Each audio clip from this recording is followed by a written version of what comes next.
right, everybody, happy New Year's Eve. Yes, it is the last day of the year. Happy to spend it with all of you that are here, and it's been an absolutely fabulous year. We've had a lot of changes and cool things happen. We got a lot of cool events this year, fun stuff from last winter all the way through. Good summer. It was actually a nicer summer than usual, but good to spend it with all you guys. Looking forward to next year.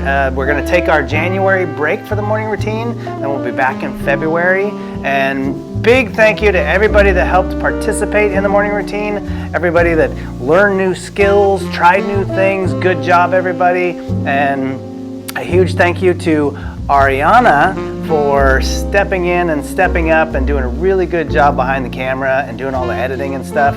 Honestly, if we didn't have Ariana, we probably would not be doing quite as well as we are, if at all. So huge thank you to Ariana behind the camera. She's really doing an awesome job. Can't wait to see what else she does with all the different things that we do and whatnot. So thank you very much, Ariana, and thank you very much everybody who participated. Coming up, well, the 1st of January, tomorrow. Day off, we'll be back on Friday. And from me to all of you, Happy New Year. And here is the crew. Happy